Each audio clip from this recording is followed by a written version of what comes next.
It's been far too long since I've done some Hicksploitation. Trapped is a 1982 horror thriller from director William Fruitt. The movie opens with some scenic backwoods shots. This looks like where one would go to taste the high country. Henry Chatwell's out hunting for random country women. Oops, gotta look out for those bear traps. Gotcha! Meanwhile, Ralph Malph and Potsy are spying on them. Whoa, that escalated quickly. The 80s are certainly in full effect. Looks like she has Macy Gray in a head scissors choke. One of the Cletus brothers falls into a lake, which disrupts the love fest. Damn it, boys! Your mother and I were trying to have some quiet time! And so begins the hillbilly chase.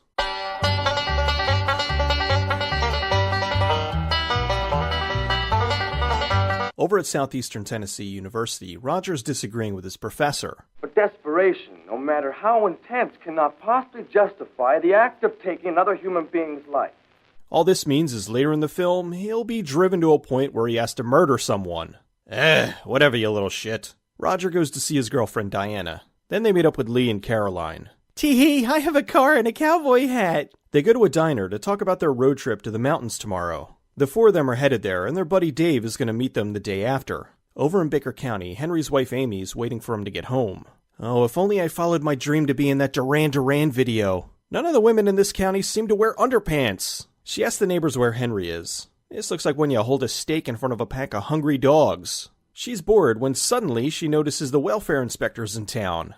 Hot damn, my ticket out of here! Henry's sister Miriam knows this isn't good. Henry chases the two idiots back into town. Looks like the stew's almost ready. Henry goes home and catches Amy in bed with the agent. He then proceeds to kick the shit out of him. The locals do their best to pull him off, and he goes inside to beat Amy. With Henry away, the agent tries to escape. Now, why would you drive through the town you're trying to get away from? He crashes his car and Henry locks him in the basement of the general store. He tells the locals the law allows him to get justice for what the agent did to his wife. File A subsection B under the Baker County law. With the guy imprisoned, it's time to get good and drunk. Bring out my finest corn liquor. Everyone in town is waiting to see what Henry does next. Why did I have to hold out for Duran Duran? I could have easily been in a Loverboy video. The locals quickly change their mind about Henry and have a hoedown over where the agent's being held. They pull the guy out and, uh-oh, this is starting to get a Deliverance vibe. Just then, Uppercut! The next day, the four college kids head into the woods. The locals tie the guy to a post so they can tar and feather him. Whose idea was it to drive with the windshield down? I swallowed about 100 bugs. They make their way into the woods and set up camp. Oh no, they brought Wolf from Splatter University. They don't seem properly equipped for camping. They're roughing up the agent, so he fights back and gets away. How dare that guy put tar on me after I'd tarred and feathered him? Oh look, it's Bigfoot! They hear gunshots, so they do the dumbest thing they can. Head towards the shooting! The guy falls down a hill, and the locals surround him. The agent goes to fight Henry, but it doesn't go so well. The kids show up just in time to see Henry beating the guy to death. We only tortured him, tarred and feathered him, and shot at him, but I didn't know you were gonna kill him. Back in town, oh, sweet, sweet moonshine. The gang gets to the general store and call the cops, but this guy stops them. They don't seem to understand the best thing to do right now is to get the hell out of town. They get in their Jeep and head to the local sheriff's station. They try to report the incident, but the sheriff's not too helpful. Since the cops aren't going to do anything, the group then decides to go back into the woods. The sheriff stops in town to talk to Henry. Turns out he's his little brother, who's also corrupt. Henry sends some good old boys to hide the body. In a move of incredible stupidity, the group goes looking for the agent. They head into a cave. Here's one single match. That should be more than enough to light your way. Naturally, Henry's cronies find them. They bring the group back into town. They seen a body.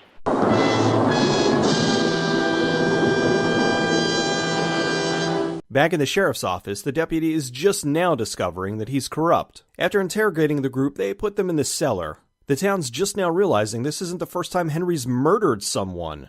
Down in the cellar, don't look for weapons or anything, just stand around. Henry and Jeb go off to plan how to kill the kids. Miriam and her husband decide to set the kids free. Leonard frees them and they escape into the woods. These day-for-night shots are on par with Attack of the Eye creatures. Caroline trips and almost lands in a bear trap. Okay, someone's gonna be caught in a bear trap. Looks like Lee is the unlucky winner! The girls go back for him and get caught by Henry and the hillbillies. Roger manages to not get trapped. For setting the kids free, Henry kills Leonard, which the town is not too happy with. Does Amy have anything else in her wardrobe aside from a nightie and a bathrobe? The next day, the other guy heads into Baker County to meet up with his friends. Henry taunts Roger, trying to draw him out. This is where he finally reaches his tipping point. I'm gonna kill you.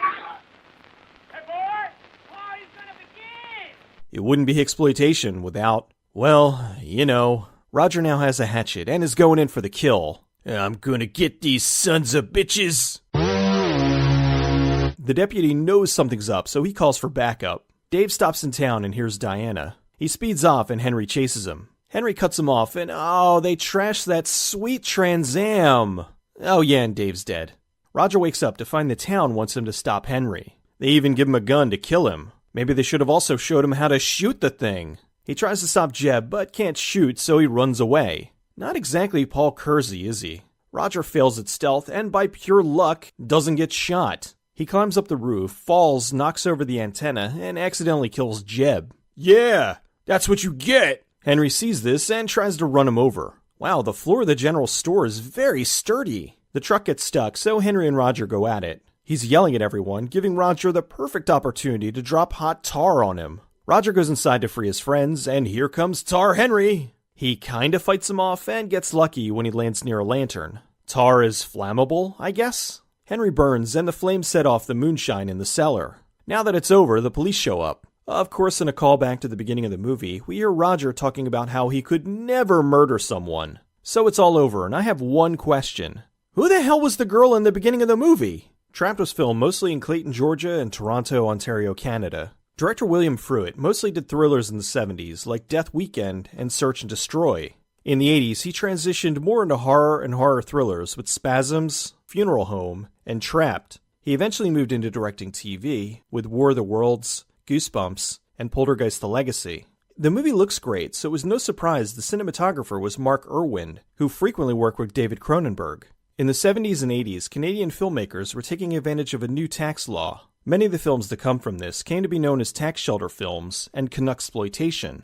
In 1971, the Canadian Film Development Corporation put $10 million towards assisting films that could generate large box office returns. Horror was incredibly popular since it involved a low budget, but was almost guaranteed a higher return on investment. Some of the most famous films to come from this were Prom Night, My Bloody Valentine, and Black Christmas. It was also because of the tax shelter David Cronenberg was able to get his start with his first full-length feature, Shivers. Ivan Reitman got funding for his second film, the horror comedy Cannibal Girls. Trying to appeal to a wider audience, Trapped sometimes went by the alternate title, Baker County, USA. Henry Silva played the villainous Henry Chatwell. He's been in dozens of movies and is very well known for playing ruthless evil bad guys. Although he joked that in the US he's seen as a bad guy, while in Europe he's seen as a hero. Trapped is good old-fashioned Hicksploitation riding on the back of Canucksploitation. There's plenty of explosions, car chases, tense moments, and downright uncomfortable moments. Silva makes for a fantastic bad guy, the kind you love to hate. The movie does a decent job of taking the mild-mannered Roger and turning him into someone who's out for revenge and willing to kill for it. Although in an interesting spin, he doesn't automatically become a force to be reckoned with. He accidentally kills one guy, and more or less gets lucky taking on Henry. If the locals didn't stop him when they did, there's a good chance he would have stumbled into Henry's cabin and been shot.